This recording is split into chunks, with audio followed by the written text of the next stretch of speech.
Oh, Jumpin' Jack Flash, what a great song. JJ Wood, I've known JJ. I met him through a good friend of mine, Jonathan Dismuke, over at the University of Houston. JJ is fantastic. He is the PGA Director of Instruction at Golf Performance Group. He is the 2022 Player of the Year, and he just teed it up down at the Valero, Texas Open. Good morning, sir. Good morning. How's everything Are going? you, I'm doing great. Are you a Stones guy? Uh, you know, I am, but a little far back for me. So, I didn't get way too into them, but yeah, I can't knock them. So Now, when you're out practicing on your own, do you play music?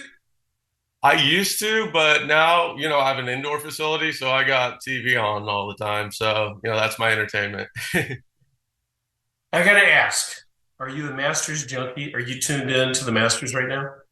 I love to take a nap to the Masters. It's the best nap of the year on Sunday because music, the azaleas, and then hopefully I wake up. Last year I woke up as they were putting the jacket on, so I like to see the last three holes. But yeah, I love the Masters. It's just my attention span isn't that good, to watch golf too long. How did you get into the Valero Texas Open? Did you go through the qualifier? No, so through the South Texas PGA, I've been able to get into the Houston Open through being Player of the Year, but they didn't have that this season. So, being Player of the Year this year, Valero they gave an exemption to the Player of the Year, so that's how I got into it. And how'd you end up doing? Well, I got out, I was even at the turn, and I had a couple bad breaks, and let it get to me mentally, and I tied a Masters champion, Francesco Molinari. So, and I made a six on the last hole. I could have whooped him. I got to just add Speak. to the list every time I beat somebody, that has a name. Well, yeah, you did not finish last. That's a good compliment. How'd you Definitely. like the golf course? What's that? How'd you like the golf course over there at the Marriott? I liked it a lot. He was in great shape. I've played it enough. We played the section championship there, and in the section championship, it's a little awkward to the eye the first few times you play it off the tee. It's real narrow, and it just doesn't look right to most people. But this time around, it looked good to my eye on most holes, and I felt more comfortable. I hit it great. I just didn't putt. I made putts starting out, and then those stopped falling, and got a little frustrated, and I got to learn from it. So hopefully, I get another chance, and I'll do better. Now, when you go down to a tour event, do you know quite a few of the tour players? Yeah, it's funny. Well, I know a few of them. Yeah, one of my best friends, first guy I met when I was 9 years old at the Arizona Junior. We played together, and he actually got in too. So he lives out in Phoenix, but it was cool to see another club pro, playing. But I know a few of them, yeah. And I noticed most of the caddies when I was playing mini tours. I noticed most of I remembered them. I knew a lot more of them because the ones that didn't make it, took the bag of someone that did make it. So I was like, I feel like I'm at a junior golf or mini tour event right now because all felt like I knew. Well, no, yeah, the caddy world has changed. It used to be, whatever guy was able to put a bag on his shoulder and keep up for 18 holes. Now it's basically guys that played college golf and got out on the tour and didn't quite have it, but they have an eye for the game, and pros are grabbing them. Yeah, and that it's helpful to have a good player and also a good player that knows your game too. A caddy's super important. I've realized that. I still thought that till Valero, and I played in two tour events before that, but I just need someone to carry the bag and keep up and shut up, But yeah, I found myself, I need someone that can help me a little bit here. So, but it was, I had a good caddy. It was just, yeah, caddy makes a big difference.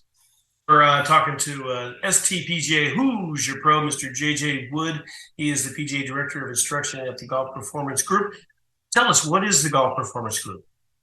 So we're an academy out at Northgate Country Club. Tanya McCall, she played Ladies European Tour and also is on the big break. She's joined me. So me and her, we have a variety of programs from, little kids, 5 years old, just, they don't have clubs. We have clubs for them. And we have a kids academy. And then we have a progression up to the varsity group, which is high school kids that want to play college golf. So that's my passion is, junior golf and helping them achieve their goals. But we provide all the golf lesson services of any golf academy. So, but I focus more on the performance coaching side rather than being real technical. I was self-taught. I'm more of a field player, but I'm a golf instructor. So I've had to learn all the, technical positions, and that's what most people want. but we like to focus on the group stuff and like competing and learn them how to play golf rather than just build a good golf swing.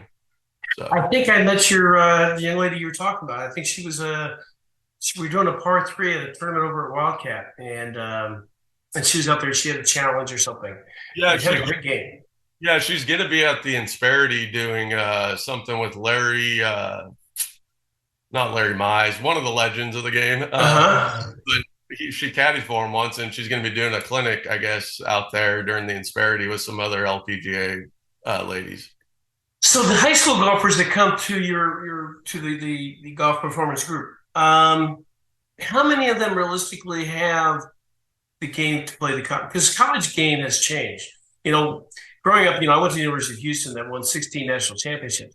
Now, that's incredible, absolutely incredible. However, majority of their 16 national championships was before golf was really a competitive sport in college.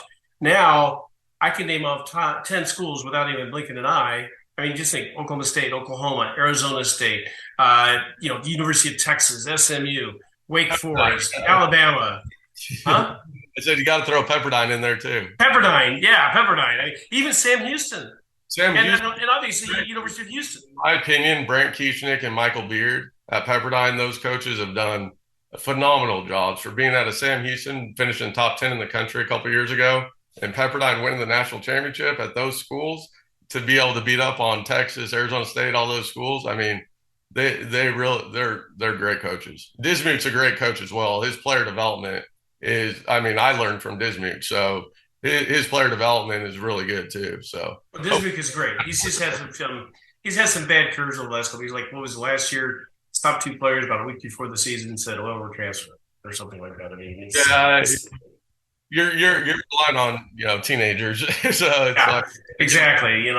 But no, when you get these teenagers coming through to you, I mean, they have more choices to go play college golf. I mean, you can play almost all the schools have college golf now. I mean, in the historically black community colleges have golf programs now that are starting to become more competitive.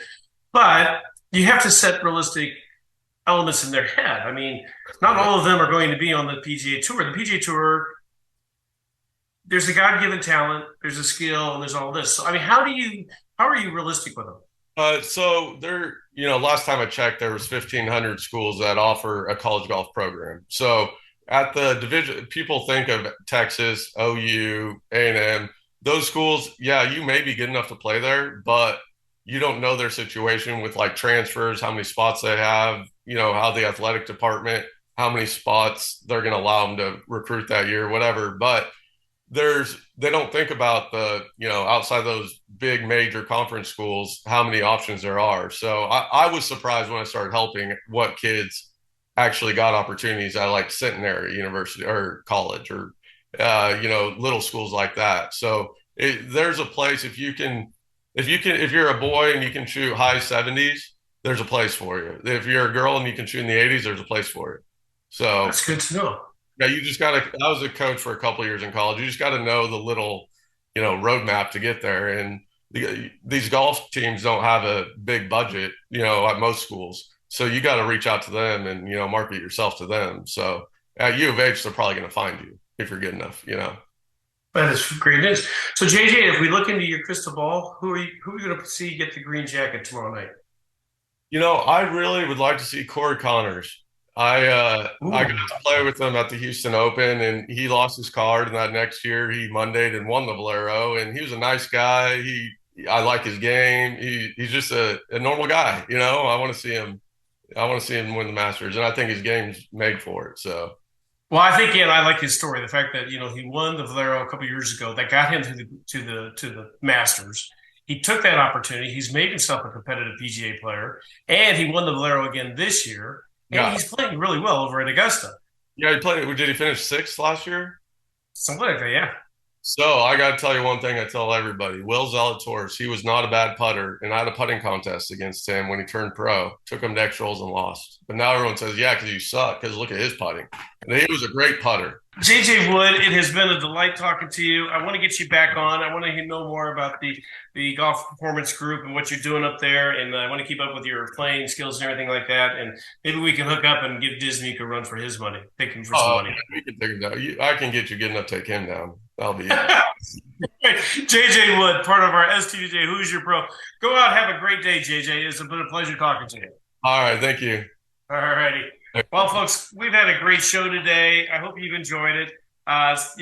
Just sit back and enjoy. As we go out, I'm going to play a song from my old radio days. It's a Tyler Rendering song called Bang on the Drum All Day. And that's what I'm going to do. I'm going to bang on the drum all day, watch your brain, watch the Masters, and sit back in an easy chair and do nothing. You do the same. Be safe. Have a good time. This is Smokin' Joe's Driving Range right here on home of the 70s, 80s, and 90s hits, Houston Radio Platinum.